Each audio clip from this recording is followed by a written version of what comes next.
Hello and happy Pride. My name is Tracy, and this is my podcast, Step Inside My Mind, or since this seems to be a reality expressed in acronyms, S.I.M.M. S-I-M-M. I want this podcast and any comments from fans or anyone simply passing through to be a safe space for survivors and whips. That's works in progress to you. I also want it to be as inclusive as possible. So keeping that in mind, Ladles, Giraffes, bathtubs, Tangerines Plus, and all hummingbirds within earshot of my voice, just in case no one told you today, fuck the storm. You are the storm.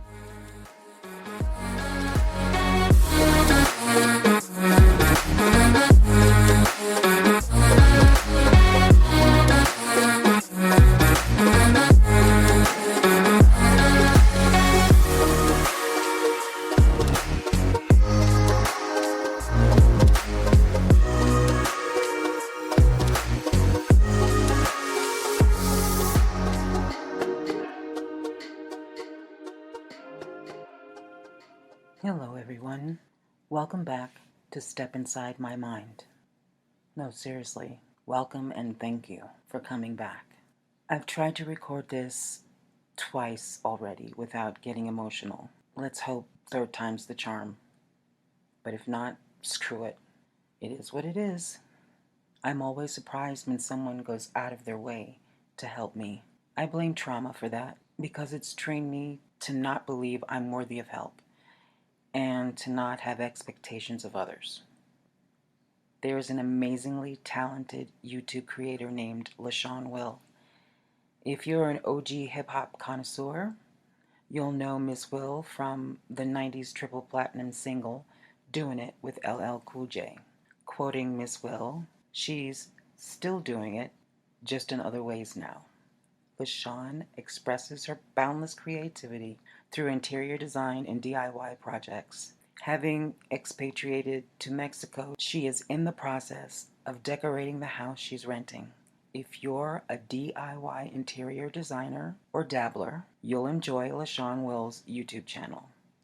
If you like what you see and want to support her in a more tangible way, she also has a Ko-fi account where you can do so. Support indie creators, filmmakers, artists, and authors, especially if you're wondering why Hollywood can't produce original content. If we can raise awareness of independent people who create, maybe Hollywood will see the value in supporting them as well. Thank you, LeShaun, for your support, time, and encouragement. Random musings. If you've ever seen the electrical impulses in a brain, that's kind of how my thoughts are for this section. It's like things I'm just thinking about, I really probably don't even have an answer to, and it might seem silly to people, but there it is. Did you guys know that Christopher Walken plays a squirrel who invests with acorns? No, seriously. It's an ad for acorns. It's a investing app. And it's really funny how even as a cute little furry squirrel, he can still make that squirrel seem a bit menacing if you don't download the app. Does Stewie have some kind of reverse progeria where he ages but it doesn't show physically? I know that sounds a lot like vampirism, but I'm pretty sure he's not supposed to be one, right? I've started watching the original Will and Grace seasons. Karen's voice and demeanor changes drastically over the first 3 episodes of the series. It's a bit jarring. Kind of like how there were two different Beckys and DJs during Roseanne's run. It's just weird. It's just like they put these people in there and we're just supposed to say, okay, cool.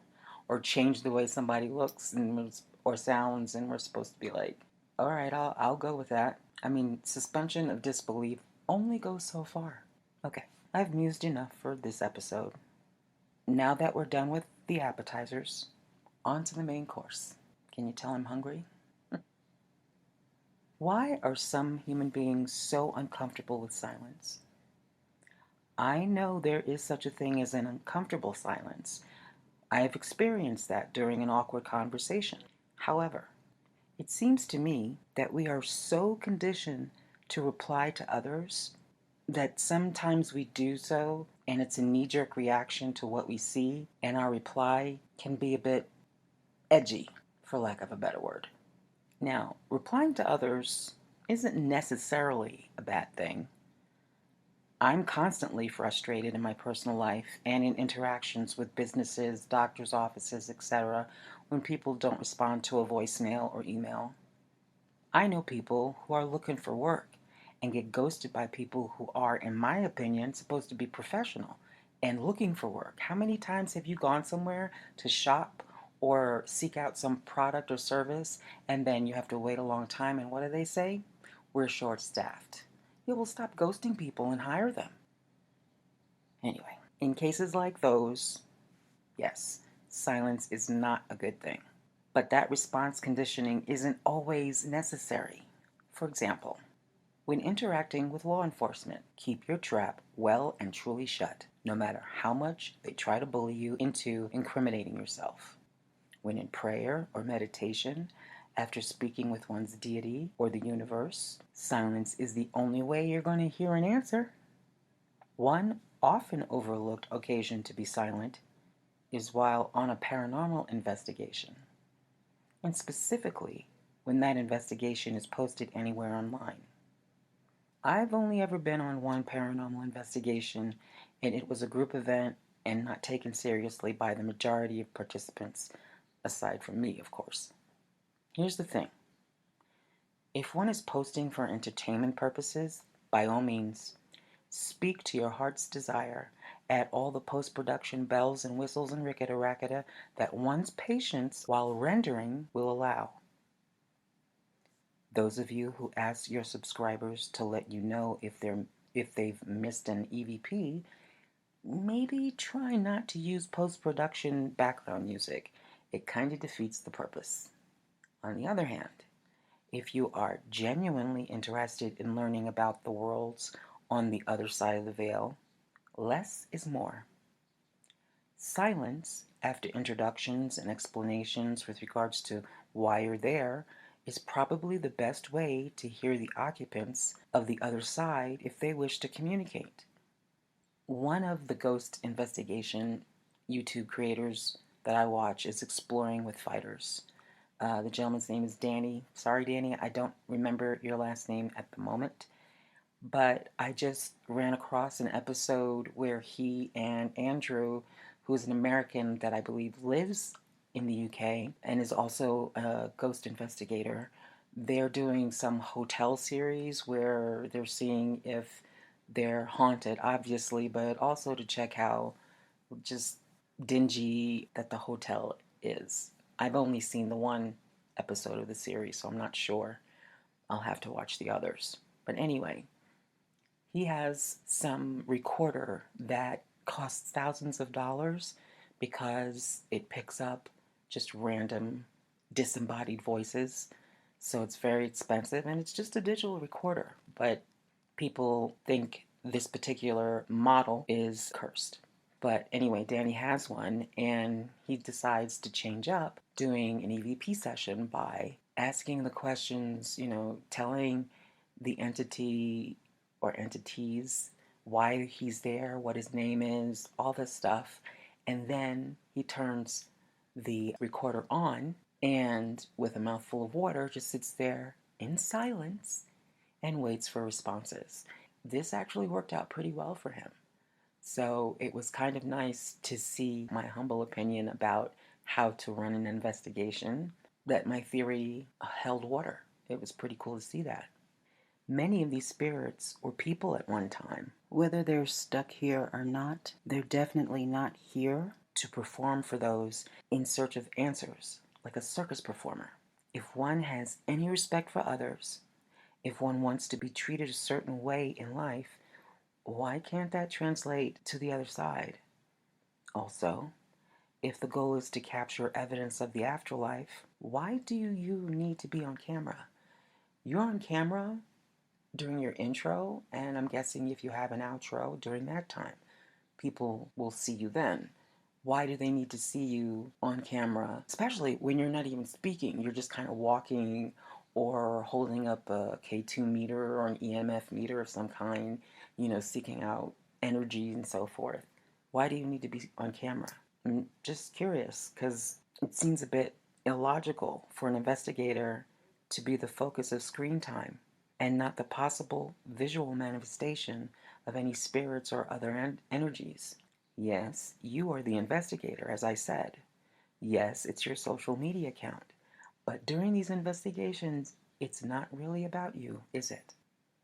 Some would counter that they're on screen to prove that they're not the cause of any potential evidence for the disbeliever's satisfaction. I get that. As a member of paranormal audiences, I am very appreciative when investigators take the time to do that.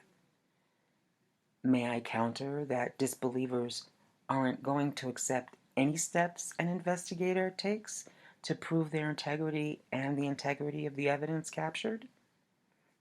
Now, those who are skeptical, yet retain an open mind, usually make up their own minds because, after all, they're not on location with you and can't be certain. As Anne Hesh, may she rest in peace, said, as volcanologist Dr. Amy Barnes in Volcano, certainty is a big word to a scientist, and I'm guessing it's probably the same for skeptics. Like I stated before, I've only ever been on one investigation, so I'm obviously no expert with regards to the right way in which to investigate and capture evidence. I make that plainly clear. All of what I'm saying here is my opinion, some of it humble, some of it not so much. But that brings to mind another thought. If the definitions of paranormal and supernatural are loosely summarized to mean things not known or able to be easily categorized based on existing science or nature, can there really be experts in the field? There can be those whose experiences lead them to believe one thing or another, to choose a certain way of conducting an investigation because that process has worked for them before. In the paranormal world, though, there's always something that will occur that turns any certainty about what is or isn't a thing right on its ass. So why are there gatekeepers in the field? Why are there gatekeepers in general, but in a field whose very definition is other than normal or natural? All that the gatekeepers are gatekeeping is a standard operating procedure with, well, with no gate, if that makes any sense. Let's take a major source of contention among the gatekeepers of ghost investigations: orbs. I agree that if an investigator is in an abandoned building or house, well, yes, dust and flying insects are a probability. Though if they're investigating during winter, not even the hardiest swarm of insects is gonna be out in that shit. Even if the location is an abandoned house, I doubt very much that if the deceased owners are still there, they're cleaning anything. Even the Maitlands stopped trying when they finally realized it really didn't matter. But yes, there will still be dust. However, there are anomalies that defy gravity. There are anomalies that are caught on camera once, never to be seen again. There are anomalies that defy the laws of physics.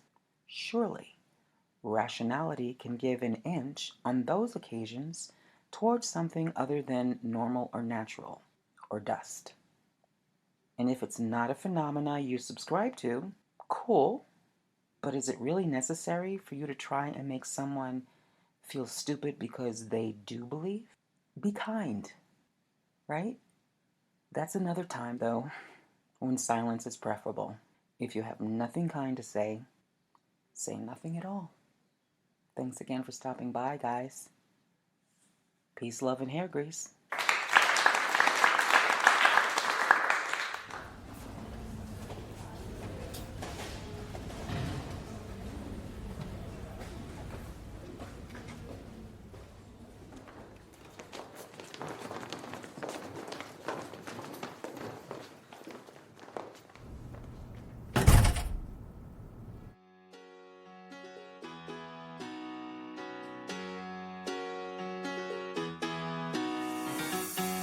Every day I see miserable people doing things they hate just to fit in.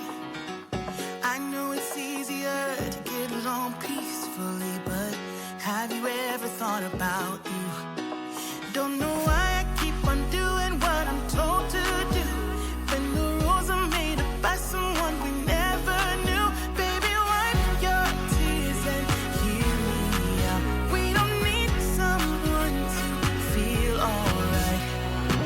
Let's do the streets on Monday. Thank you for listening. I hope our time spent inside my mind was, at the very least, amusing. At the most, positive-ish, and conducive to whatever you were in search of when you chose to listen. Thank you, from the bottom of my feet to the top of my head, for joining me on my journey. If you're new to this space, welcome. Pay it forward, lift, and place someone else on their path to their best selves. Be kind, be generous, make a dent, and get into as much good trouble as possible. Do you, be you. Doobie doobie doo. Never really thought about you.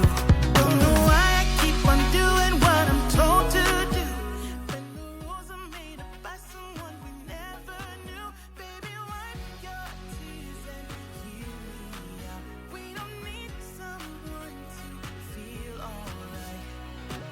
Let's do the streets on Monday. Let's call your exes and tell them they can join us too.